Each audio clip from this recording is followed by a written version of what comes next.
Andrew, thank you so much for being here this morning. Yeah, thank you, Joe, and thank you, Olive, and Benga. the other colleague there. Benga. It's a pleasure to be on your program this morning. Thank you. So maybe we should start by officially congratulating Andrew. I can see Andrew. you're all smiles. I wonder, why the smiles, Andrew? We're not smiling here, by the way, but we'll try and smile with you. Why are you smiling? You know, they say victory is sweet, and you find that yesterday's decision was unanimous. There was one phantom judgment they had shared online, claiming that that was the tribunal's judgment. I mean, that was the work of mischief makers. But I think it is now time for us to be focused with governance. We have a security challenge in Edo, and I think that's where the focus should be now. Section 14 of our constitution places the security and welfare of the people as the primary purpose of government, and that makes the governor know that this is not victory for him, it's victory for Edo people whose mandates the court has affirmed, and it is for the governor now to now be more focused. I hear that the PDP candidates, and of course the parties say they are appealing, is their right to do. They have a right of appeal. But one thing is clear, the petition was without merit, as the tribunal noted, because you cannot be challenging results in many polling units. You call only 5 polling unit agents, and those polling unit agents that came, they didn't even give any credible evidence. You know, this is not a guesswork. For you to go before an election petition tribunal, you must be prepared. And the tribunal also noted that they dumped BVAS machines on the tribunal. They dumped documents on the tribunal. So for us, we don't want to see it as, oh, we won and they lost. No, it's victory for us, Edo people, and victory for Nigerian democracy. Because it is clear that the person who won the election has been affirmed. And for those who think they want to appeal, fine. But what we ask them is that they should join the governor in tackling this problem of insecurity, because it requires a collective approach, right? And even more than that, both Asue Ighodalo and the current governor of Edo State, Senator Sunday Okpebholo, are from the same senatorial district, and we have an existential security threat there. So I think it is time for people to be patriotic. It is time for people to consider one thing: Edo people matter, our lives matter, and they should allow this governor to focus on governance.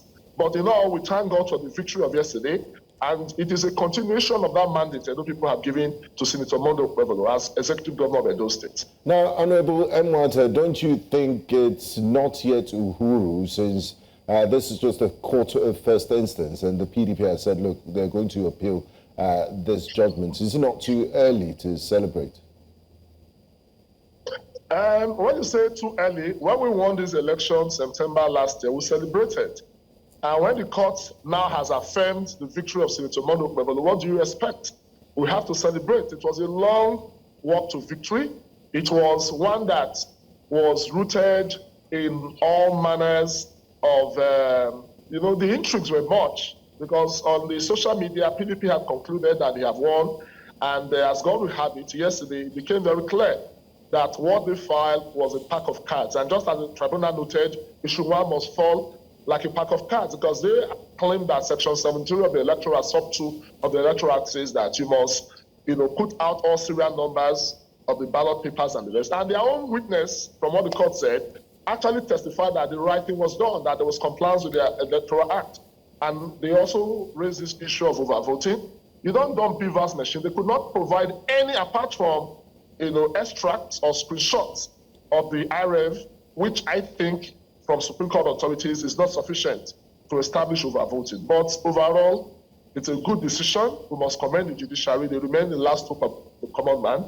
And for those who are appealing, we'll meet them upstairs. That's why you have appeal courts. We will definitely meet them upstairs when they appeal. All right.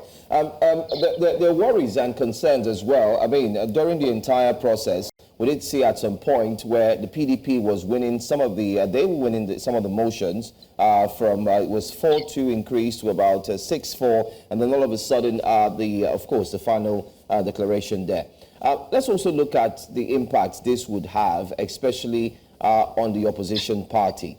We do understand that Governor Sunday Okpebholo has extended the olive branch, as it were, in a statement asking the opposition party to join him and let them move Edo State forward. Do you see this ending anytime soon? And can you also share with us what the people of Edo State are saying? Are they in unison with what happened yesterday? I think I'll start with your last question. There was great celebration across the state because this is one governor that is in a hurry to bring development to the people. The three main entry routes into Benin, the Benin-Asaba Road, the Benin-Auchi Road, the Benin-Sapele Road, is receiving urgent attention by the state government. The previous governor will put billboards or signboards along this road saying that this is a federal road. But this is a state governor that has taken that problem head on. And the people are very satisfied with him as governor. And yesterday was celebration all through the entire state. And of course, you talked about some motions. Those are motions. I'm a lawyer that understands the implication of when you have motions in an election petition, it cannot take the place of the petition itself. Those were preliminary motions touching on the issue of the jurisdiction of a tribunal to hear the matter. The court said, yes, I will take them. And again, know that when you dump a document to the court, it goes to the issue of admissibility. You tender a document from the bar. But the issue of weights to be attached to those documents, it is where the court now comes in to say, okay, let's look at this document. How relevant is it? How can we now, in using this document, give a fair verdict? What documents are we talking about? The tendered result sheets from polling units across, I think, over 700 polling unit results. They didn't call the polling unit agents to come and testify. No single eyewitness was called. Even those that came to testify did not even testify as to the issue of non-compliance. And even more than that, what the court also noted was that you don't dump documents. You must call credible evidence. I give you an example. Each of those polling unit results had 9 pages, but they tendered only 7. So who will you now give the duty of explaining the 2 missing leaves of the results? And of course, that was in... I need to interject at this point, Mr. Emwanta, because we're running out of time. You had mentioned that the people in Edo State are pleased by the governor's performance and his delivery. I'd like you to make reference to their being pleased, especially seeing the reactions to the governor visiting Kano State to sort of commiserate with the lives that were unfortunately murdered in Uromi. So speak to the insecurity in Uromi and the people in Edo State who are crying out that they've been... Can you hear me? Yes, I can hear you now. All right. I was saying that you should please speak to the insecurity, the mob killings in Uromi. We've seen those who, yes, have condemned it, but they've also, a number of them have condemned the governor's visit to Kano State, saying that, you know, he's basically not standing up for the Edo people. We've also seen those who have said that, you know, the governor hasn't listened to the cries of the Edo people who have been complaining before now about insecurity. One of them is the Onoji of Ozea Kingdom, who had said that they had been, you know, attacking their farms and attacking their women. So if you may please respond to that, because you had mentioned that they are pleased by the governor's performance so far. Yeah, thank you. You find that what we are experiencing in Edo is an existential threat. You know what the Amoteco is doing, of course, in curbing some of these criminal activities in the southwest, particularly in Ondo. And you know, Ondo, we share boundary with them via access. There was an incident that happened not too long ago. The governor went there the day that incident happened, and I think there was also a more recent one. So most of these vigilante people were inherited people from the Obasanjo's government, and you know, in profiling them, it will take some time. And the governor's visit to Kano was part of peace building, and the fact that a commission of inquiry will be set up to investigate this issue. It is not just for us to look at the symptoms.